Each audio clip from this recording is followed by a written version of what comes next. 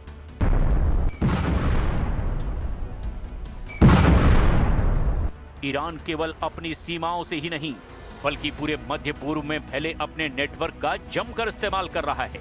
Iran के शिराज और मध्य Iran के भूमिगत ठिकानों से सीधे इजराइल के तेल अवीव और दक्षिण सैन्य ठिकानों पर जमकर बैलिस्टिक मिसाइलें दागी जा रही है। स्ट्रेट ऑफ हॉर्मुज में ईरान ने व्यापारिक मार्ग को लगभग बंद कर दिया है। ईरानी नौसेना यहां से गुजरने वाले टैंकरों और अमेरिकी युद्धपोतों पर घातक हमले कर रही है, जबकि ईरान के इशारे पर हिजबुल्लाह ने उत्तरी इजराइल पर हमलों की छड़ी लगा दी है। जबकि यमन के हूथी विद्रोहियों ने लाल सागर में अमेरिकी जहाजों और दक्षिणी इजराइल पर मिसाइल हमले तेज कर दिए हैं। खाड़ी देशों में अमेरिकी ठिकाने इस वक्त ईरान के प्राइम टारगेट बन चुके हैं। सऊदी अरब, बहरीन, कतर और UAE में मौजूद अमेरिकी सैन्य ठिकानों को निशाना बनाने के लिए ईरान ने कोई कसर नहीं छोड़ी है। इजराइल और अमेरिका के पास लेटेस्ट खुफिया इनपुट साबित करते हैं कि ईरान लंबी जंग करने के लिए तैयार है। मोसाद और CIA के पास मौजूद ताजा जानकारी काफी खौफनाक मानी जा रही है। ईरान का नया एयर डिफेंस सिस्टम।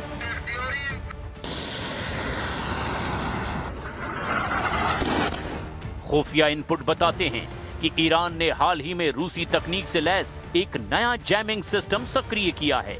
यही कारण है कि 3-4 अप्रैल के दौरान अमेरिका के 2 अत्याधुनिक विमान F-15E स्ट्राइक ईगल और एक E-10 मार गिराया गया।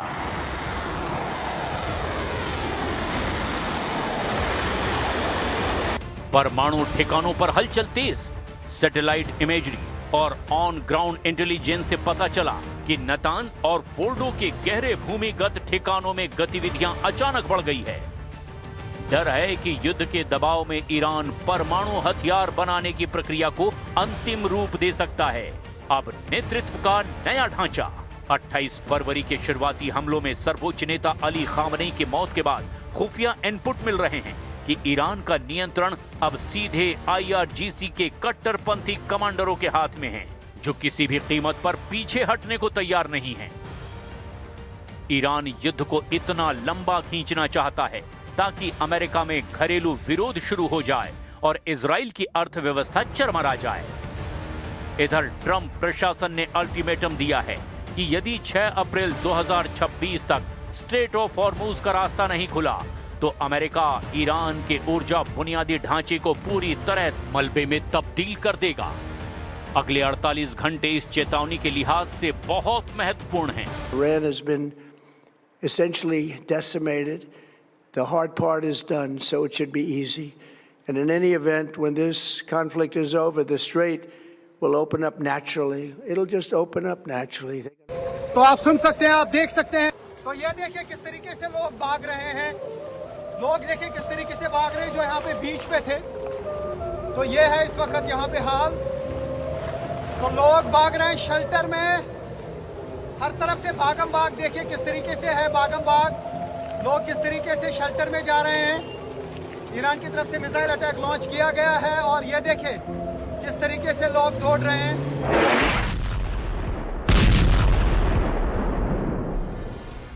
ईगल 44 या ओगाव 44 का भूमिगत एयरबेस। ओगाव 44 या कहें ईगल 44 केवल मिसाइलों का नहीं बल्कि लड़ाकू विमानों का भी शहर है। ये इतना विशाल है कि इसके अंदर रनवे, फ्यूल डिपो और मेंटेनेंस हब भी बने हुए हैं।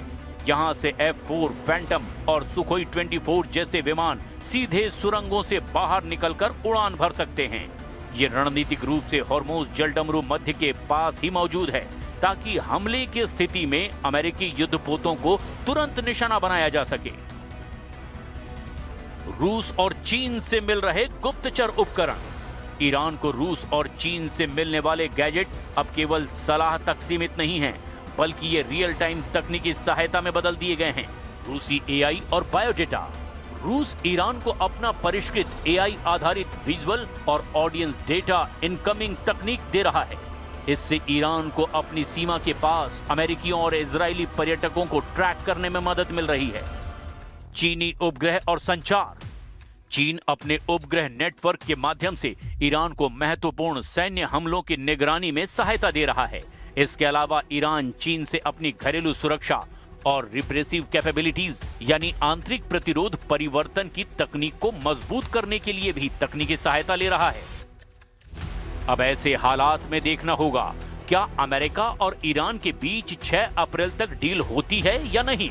फिलहाल ईरान ने अपनी तरफ से किसी भी प्रकार की डील से साफ इनकार कर दिया है। अब देखना यह है कि ईरान पलटवार करते हुए अब अमेरिका पर कहां-कहां हमले करता है।